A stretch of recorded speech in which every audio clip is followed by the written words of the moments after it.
क्या कोई बेटी सिर्फ पेट भरने के लिए डांस कर सकती है, जबकि उसका पिता कभी फिल्में बनाता था? जिस पिता ने कभी अपने बच्चों को खिलौने दिलाए थे, आखिरी समय में उसकी अर्थी उठवाने के लिए उधार लेना पड़ा। कहानी एक ऐसे इंसान की है जो सपनों के पीछे भागा और लौटते समय उसके हाथ में कुछ नहीं था, ना जिंदगी, ना सम्मान, ना परिवार। बात हो रही है एक फिल्म मेकर की जिसका नाम है कमरान खान। उन्होंने कभी दारा सिंह जैसे एक्टर्स के साथ बी ग्रेड एक्शन फिल्में बनाई थीं।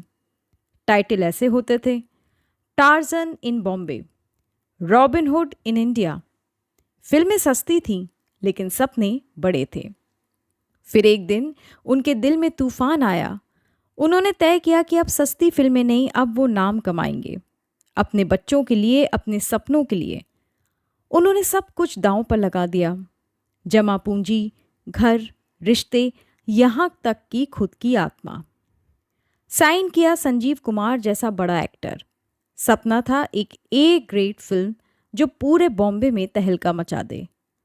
लेकिन जो होना था वही हुआ। फिल्म बीच में ही रुक गई।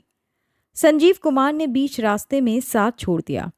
ना पैसा बचा, ना इज्जत। कमरान खान टूट गए। घर बिखर गया, शराब सहारा बनी और फिर आदत। आदत बनी जहर। उस दिन से लेकर अगले 13 साल तक उन्होंने ना कैमरा देखा, ना सेट। जिंदगी जैसे थम गई थी। एक समय ऐसा आया कि घर में बैठने तक की जगह नहीं थी, क्योंकि ड्राइंग रूम अब किराए पर दिया जाता था। कभी कोई आकर किटी पार्टी करता तो कुछ पैसे मिलते और उसी से घर चलता। बच्चे, वो सिर्फ बच्चे नहीं रह रहे थे। फराह खान, एक वक्त तक जो हर फरमाइश पर खिलौने पाती थी, अब उसी को स्टेज पर जाकर नाचना पड़ता था, सिर्फ एक रोटी के लिए। और साजिद खान, जो कभी स्कूल में क्लास का जोकर कहलाता था, अब बीच पर खड़े होकर अजनबियों को हंसाने की कीमत वसूल करता था। एक दिन जब साजिद ने अपने पिता से पूछा, पापा मेरा धर्म क्या है, पापा ने खिड़की से बाहर इशारा किया, वो देखो, लिडो सिनेमा, वहाँ सब आते हैं, सब रोते हैं, सब हंसते हैं, वही तुम्हारा धर्म है। पर क्या धर्म भूख मिटा सकता है? नहीं। पिता की मौत हो गई। जेब में सिर्फ 30 रुपए थे। शव को दफनाने के लिए पैसे नहीं थे। रिश्तेदारों ने मुंह फेर लिया।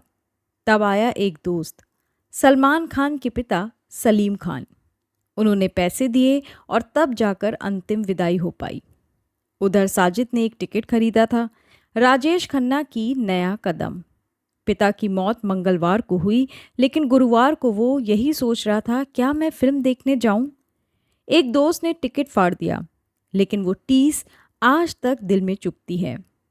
और आज वही फराह खान जिसने भूख में स्टेज पर डांस किया, वो एक सफल डायरेक्टर है, जिसने मैं हूं ना और ओम शांति ओम जैसी ब्लॉकबस्टर फिल्में बनाई। वहीं साजिद खान, जिसने कभी बीच पर मजाक किए, बाद में कई हिट फिल्में थीं और फिर विवादों में फंसकर लौट गए अंधेरे में। पर इस कहानी का असली नायक कौन है? कमरान खान, वो जो अंत तक हार गया, लेकिन अपने बच्चों को सिनेमा से प्यार देकर चला गया? या फराह और साजिद, जिन्होंने उस प्यार को भूख में, कर्ज में, अंधेरे में पाल पोस कर ऊंचाई तक पहुंचा दिया? कभी किसी टूटे हुए सपने को देखकर मत हंसो, क्या पता कल वही सपना उड़ान बन जाए। कमरान खान हार गए, लेकिन उन्होंने 2 परिंदों को पंख दे दिए। और आज भी जब फराह कैमरा पकड़ती हैं या साजिद मजाक करता है, तो कहीं ना कहीं एक पिता की अधूरी फिल्म पूरी हो रही होती है। अगर इस कहानी ने आपका दिल छुआ तो उसे किसी अपने के साथ ज़रूर बांटिए। शायद किसी टूटे दिल को फिर से उम्मीद मिल जाए।